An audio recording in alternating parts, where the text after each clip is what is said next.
Zamislite da imate sredstvo koje odbija štetnike, sprečava bolesti, jača imunitet biljaka, ne zagađuje zemlju niti vodu, a možete ga pronaći čak u vlastitoj kuhinji. Ne dolazi iz laboratorija, ne nosi hemijske oznake, nema uputstvo na 10 stranica, samo miris koji tjera i najupornije uljeze. Riječ je naravno o bijelom luku. Ova skromna biljka, poznata po svojim ljekovitim svojstvima za ljude, pokazuje se i kao izuzetno moćan saveznik u vrtu. Ali kako, kada i zašto koristiti bijeli luk za zaštitu povrća, voća i cvijeća? Krenimo redom. Zašto baš bijeli luk djeluje u mnogim prilikama? Tajna je u njegovom mirisu. Naime, bijeli luk sadrži snažne sumporne spojeve poput alicina, koji mu daju prepoznatljiv miris, ali i snažna antibakterijska, antigljivična i insekticidna svojstva. Kada se luk zgnječi ili usitni, njegovi enzimi se aktiviraju i stvaraju hemijske spojeve koji doslovno spaljuju patogene i odbijaju nametnike. Ovo za iskusne vrtlare nije novost. Bijeli luk se koristi u narodnoj medicini stoljećima, ali u vrtlarstvu se tek u posljednjim decenijama vraća na velika vrata, jer sve više ljudi traži prirodna rješenja umjesto pesticida. Naravno, mi smo tu da podijelimo recept sa vama. Protiv čega to djeluje bijeli luk u vrtu? Bijeli luk može pomoći u borbi protiv brojnih nevolja. Prvo su lisne uši. Ove sićušne napasti ne podnose miris bijelog luka i bježe glavom bez obzira. Tu su drugi štetnici koji nam zadaju glavobolje, tripsi i bijele mušice. Naročito na paradajzu, paprikama i krastavcima. Naravno, borimo se i protiv raznih gljivičnih oboljenja poput pepelnice, plamenjače i sive truleži. Kod bakterijskih infekcija, posebno kod salate, crvenog luka i rotkvica. U borbi protiv mrava koji često paze lisne uši zbog medne rose, ali ih bijeli luk tjera iz vrta. Puževi, iako spori, itekako mogu načiniti štetu. Bijeli luk ih zbunjuje i tjera iz vrta. A kako se koristi? Idemo zajedno pripremiti preparat od bijelog luka.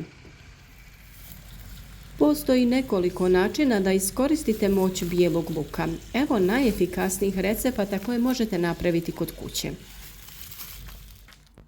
Prvi je sprej protiv štetočina od bijelog luka. Potrebno vam je 5 do 6 čenova bijelog luka, 1 litra vode i po izboru 1 kašika tečnog prirodnog sapuna ili nekog blagog deterdženta za suđe. Pripremamo ga na način da usitnimo bijeli luk. Najbolje bi bilo u blenderu, ali pošto je mala količina možete ga isjeckati i ručno. Nakon toga dodajte ga u 1 litru vode. Ostavite da odstoji preko noći ili barem 6 sati. Procijedite i dodajte kašiku sapuna. On pomaže da se tečnost bolje zadrži na listovima. Naravno, to je proizvoljno, ne morate dodavati sapun kako bi ovaj sprej bio djelotvoran. Sipajte ga u bočice sa raspršivačem i prskajte biljke jednom u 7 dana.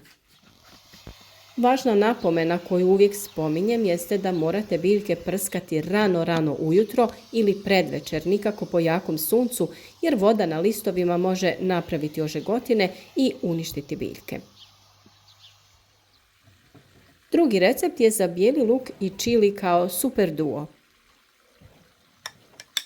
Ako želite još jači učinak, dodajte ljutu papričicu. Kombinacija bijelog luka i čilija djeluje kao prirodni pesticid. Kao i u prvom receptu, potrebno vam je 5 čenova bijelog luka i 1 ljuta papričica ili kašikica mljevene ljute paprike, te to dodajte u 1 litru vode. Kao što sam rekla, priprema je ista kao kod prethodnog recepta. Ova mješavina je naročito učinkovita protiv lisnih uši, pauka i grinja. A napast koja svima zadaje glavobolje posljednje vrijeme su smrdibube, a ovaj duo i taj problem rješava za tren.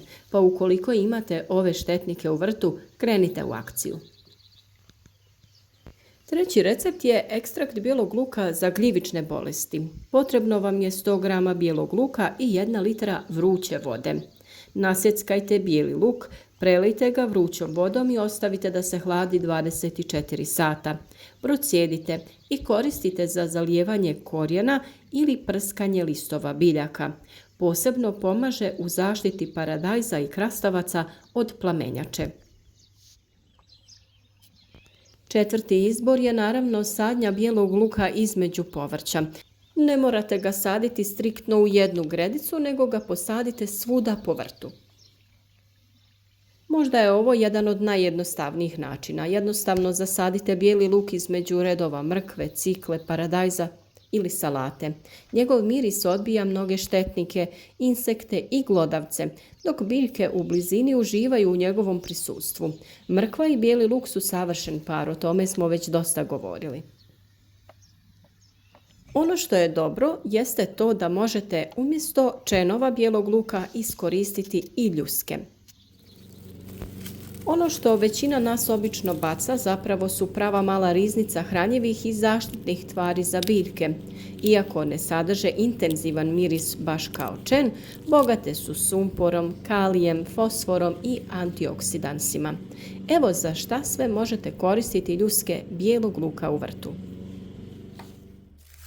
Poslužiti će vam kao prirodna prihrana za biljke. Ljuske bijelog luka sadrže minerale koji pomažu u jačanju korijena, rastu biljke i otpornosti na bolesti.